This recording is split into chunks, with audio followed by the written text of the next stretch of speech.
March 31st of 2018, for me, was a bad day.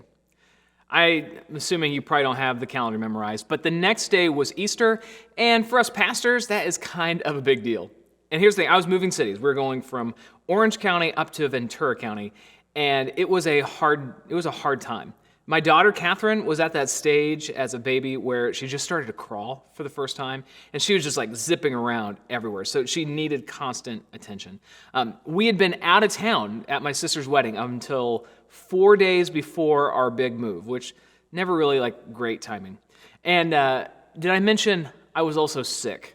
Like fever, sore throat, I felt awful, but it was D-Day, like we had to move on that day.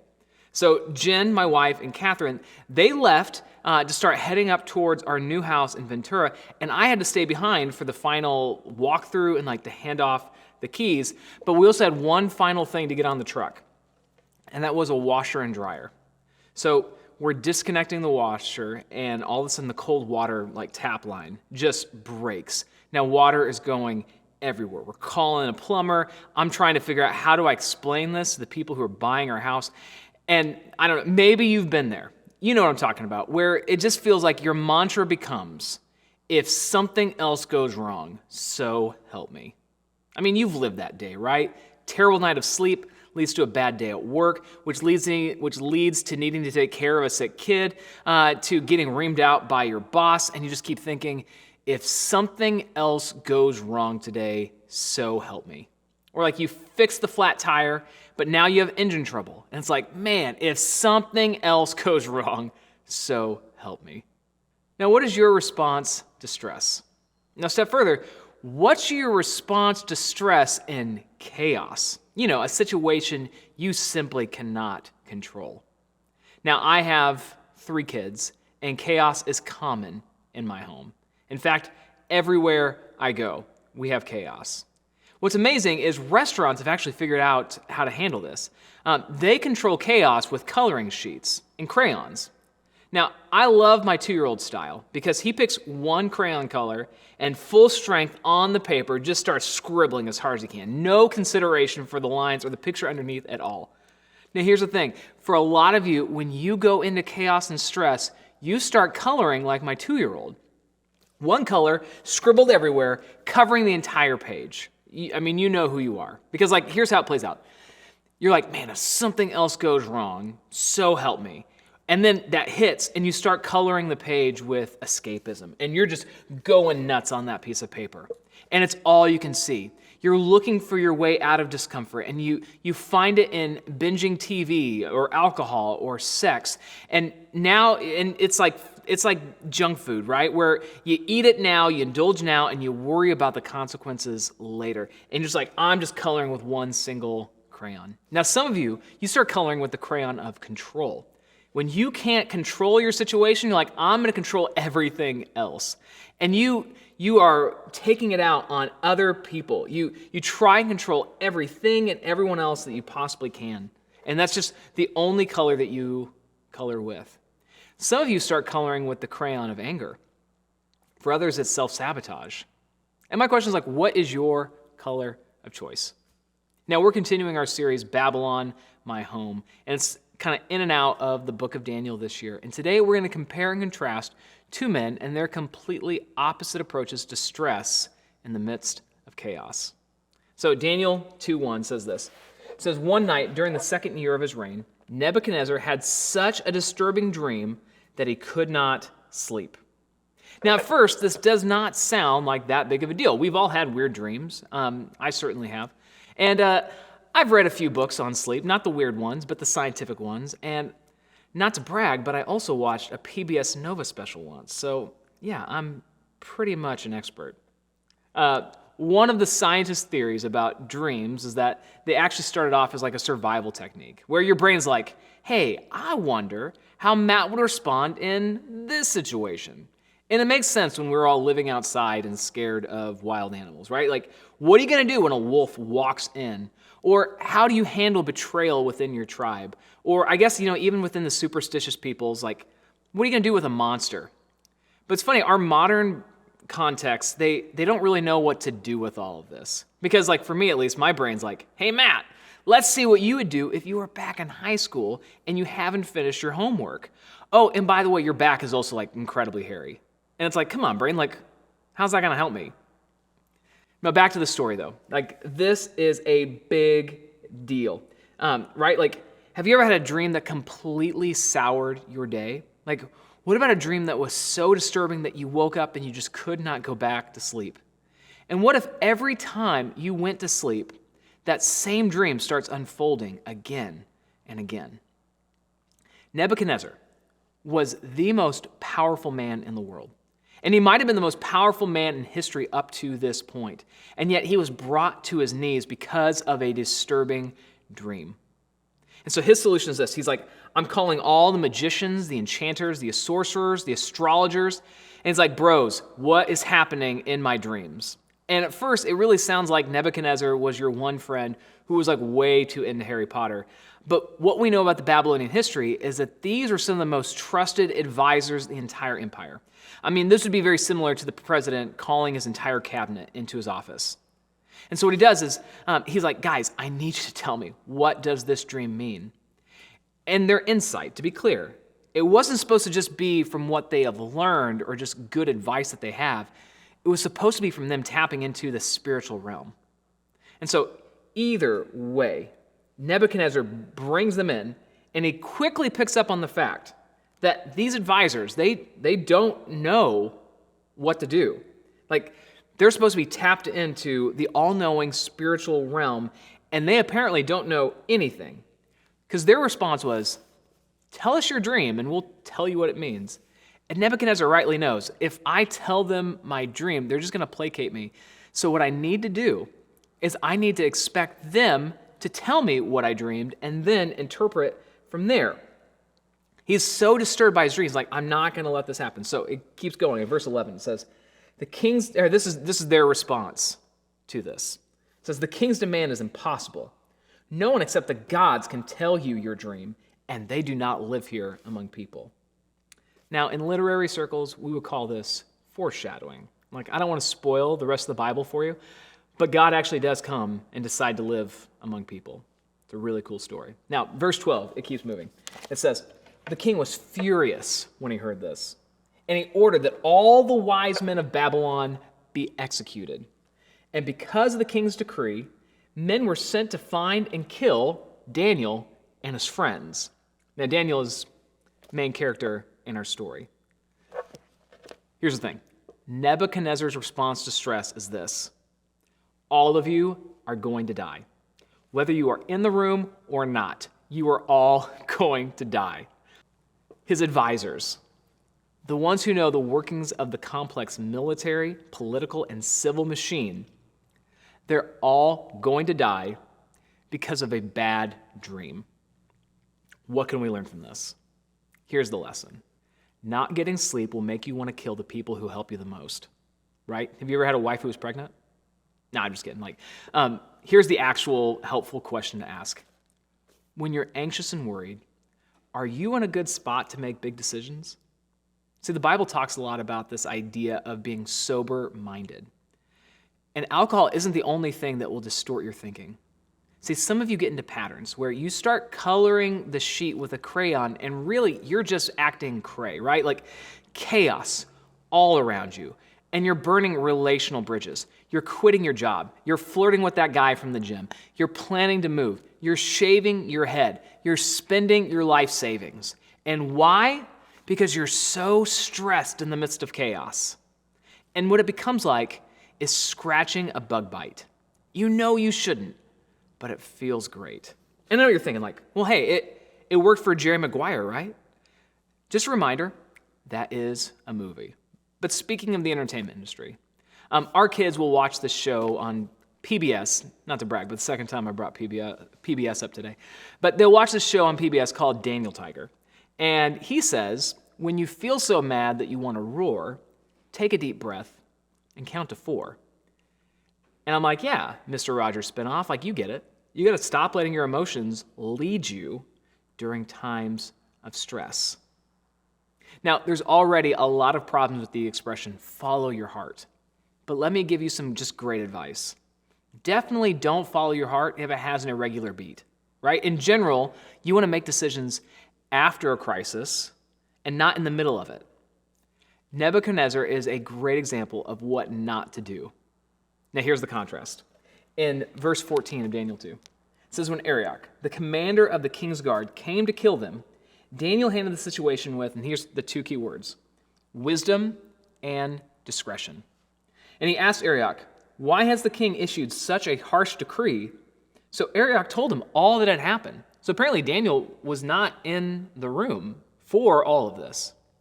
And I just wanted you to know, he is about to be killed because of the shortcomings of people who weren't him, okay?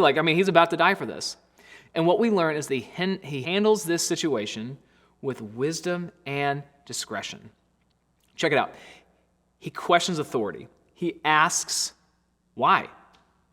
Now, you might have noticed this, but it's okay to sometimes to question authority.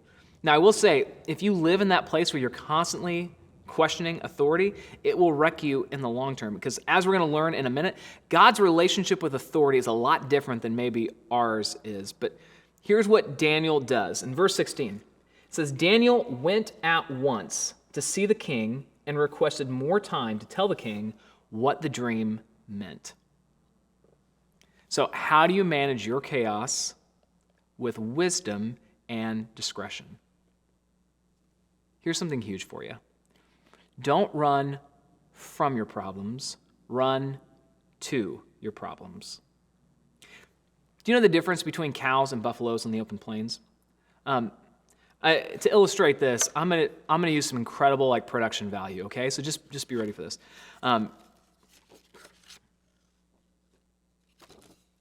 When a cow sees a storm moving toward them, when they see the dark clouds and the thunder and the lightning, they do a 180 and they start running the opposite direction.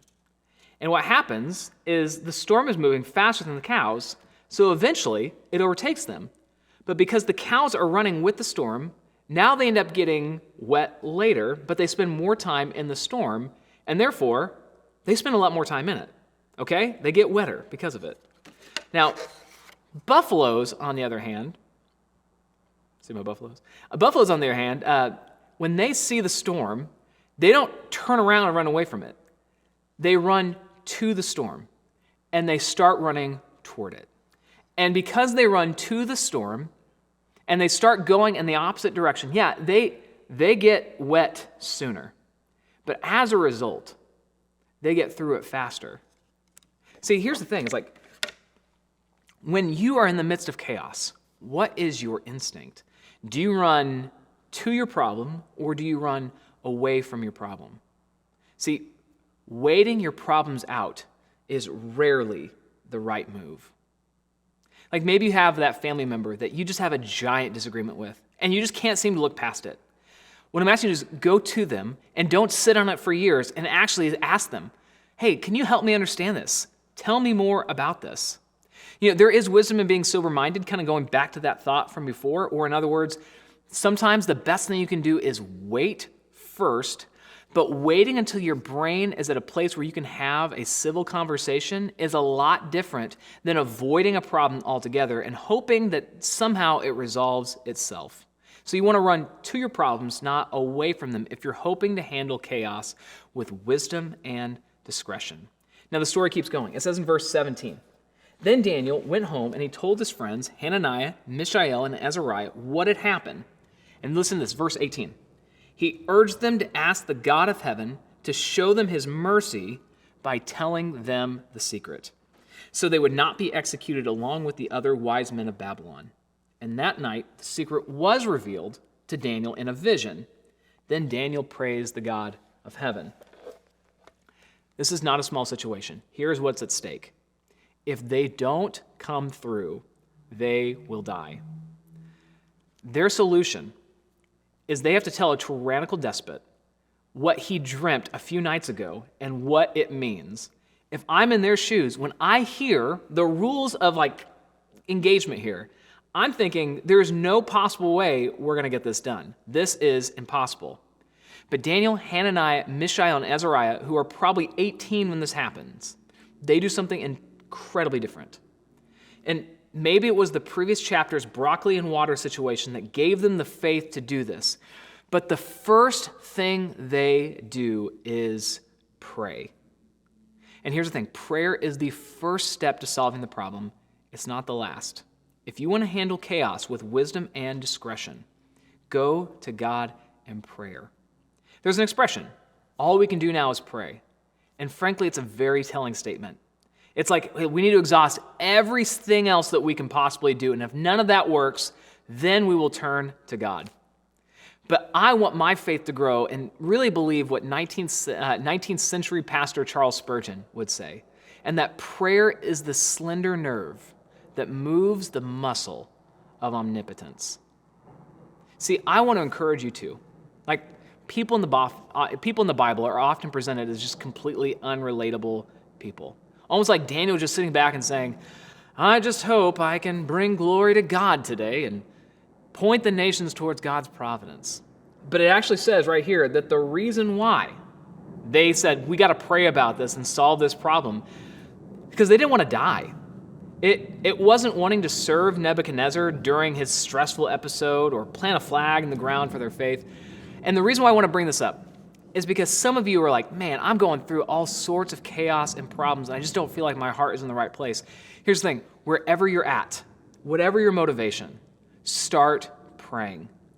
And here's what you might find, that maybe you don't change God's mind, but he does change yours. And so, God gives Daniel the vision. In other words, God answers Daniel's prayer like that. And it says in verse 24, here's what he does with it. Then Daniel went to see Arioch, whom the king had ordered to execute the wise men of Babylon. And Daniel said to him, don't kill the wise men. Take me to the king, and I will tell him the meaning of his dream. And Arioch quickly took Daniel to the king and said, I have found one of the captives from Judah who will tell the king the meaning of his dream.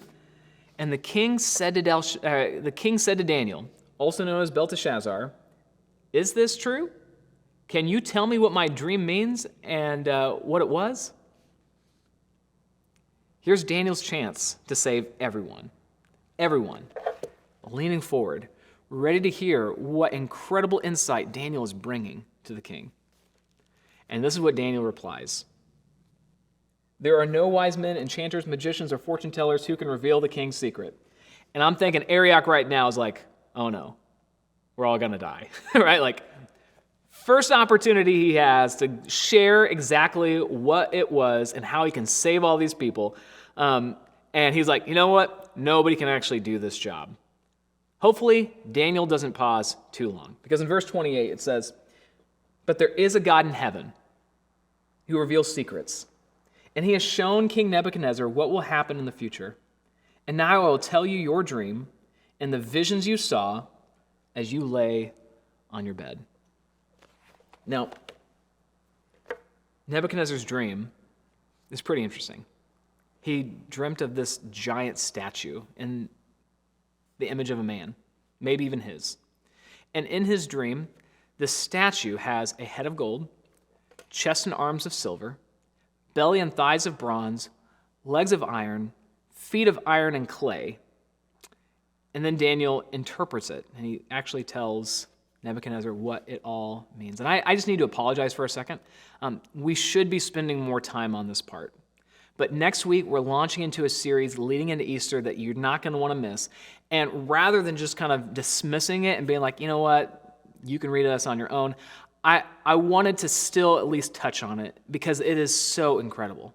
Because what Nebuchadnezzar's dream actually forecasts is the next 1,000 years of world kingdoms. We need to remember, Daniel, the book, was not written in the year 800, looking backward, but it was written in 600 BC, looking forward. And each of the sections of the statue represent coming world powers.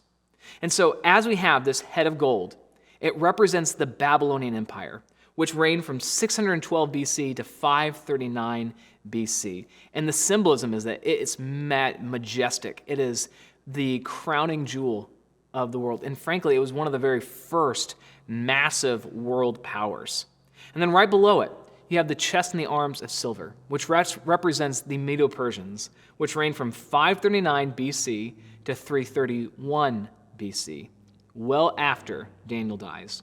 And it's also interesting that it would be the chest and arms of silver, because as it has two arms, it represented the two authoritative wings of the Medes and the Persians.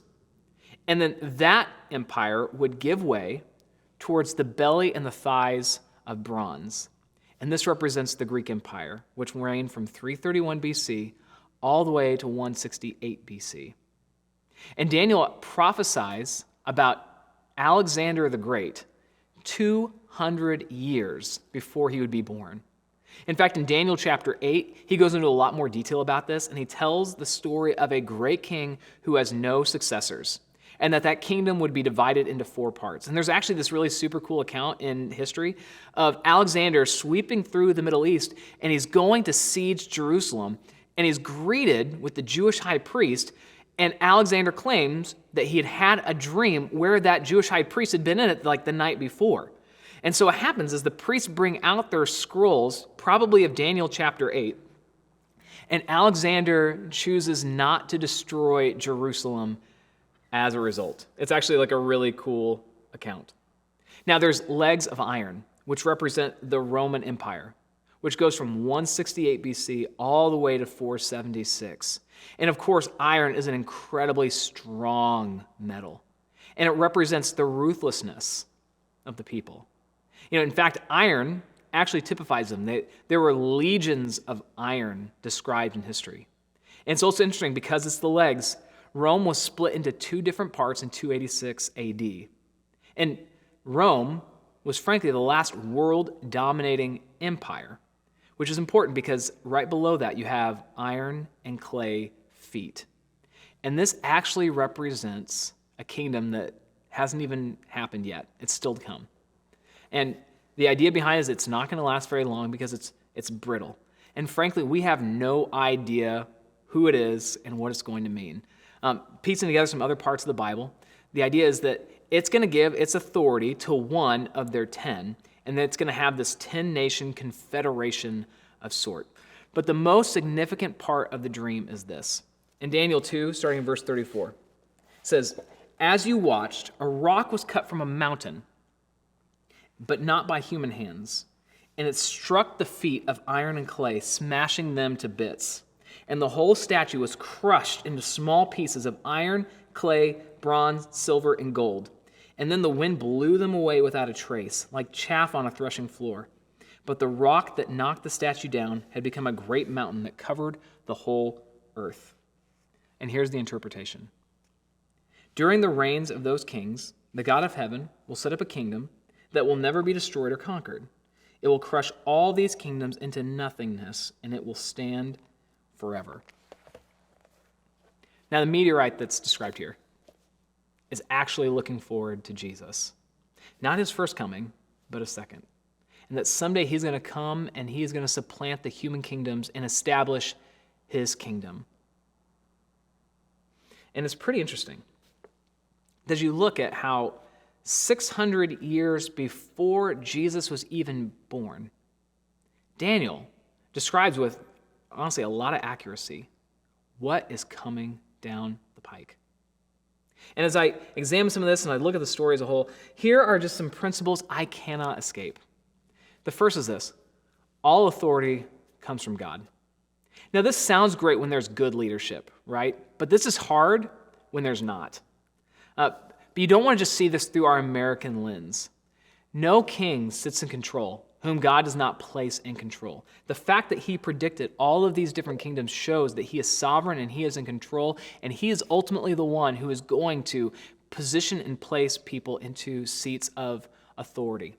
Now, God might not approve of all of these leaders' decisions. He might not say their behavior is a model for us to follow, but ultimately he will use them to accomplish his purposes.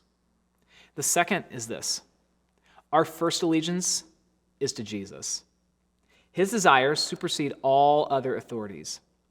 And when the authority of the land does not contradict the authority of the Lord, we must submit to it. But ultimately, our allegiance is not just to the person on the throne, it is to the one on the throne in heaven, that it is ultimately to Jesus. But more than that, I don't want you to miss this. Everything is temporary. See, the rock is coming to blow the most powerful nations of the world away like chaff. We should all take a deep sigh of relief that we shouldn't have to invest so much emotion into what is not eternal. And I'm not saying don't care. You should care, but don't despair, because God will use whatever situation he puts us in. Here's another one. It's only chaos if you're uncertain of the future. See, confidence is birthed from faith. Prayer is an acknowledgement of your faith. That, man, I am acknowledging there is somebody who ultimately can affect change. That there is somebody who can make a difference. That I really do believe that there is a God in heaven who, if I pray to, he may get me out of this situation if it is important enough. And here's the last one. Your greatest stress might be the catalyst for your greatest opportunity. From this moment on, you can guarantee that whenever Nebuchadnezzar had a major decision to make, he knew who to call. Daniel, Hananiah, Mishael, and Azariah.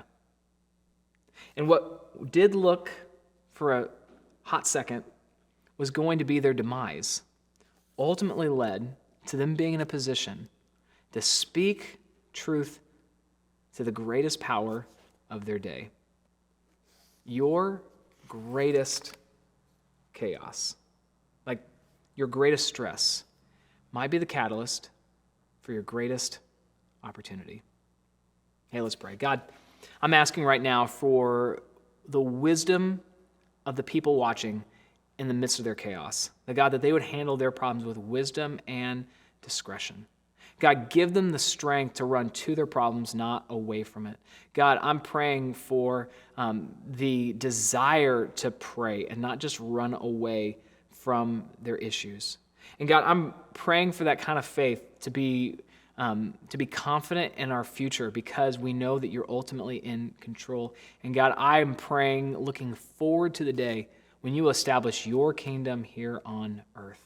And so, God, we turn this all over to you, trusting you to lead us and guide us in the way that you deem best. And I pray in your name, amen. Hey, join us next week as we launch into a brand new series called The Weight of the World, where we are heading towards Easter, which happens on March 31st. And if you're one of those people that solely watches from home and you live here in the San Diego area, I want to invite you to join us in person here in University City on Easter Sunday. It's going to be a day that you will never forget. And if you're watching this and you don't live in the area, find a great church where you live and make sure you're there. There's something special about joining together with other people, other followers of Jesus, to be in the same room together. So make sure you don't miss on that, and be back next week as we launch into our new series and we examine Jesus' Last Supper with his disciples. See you next week.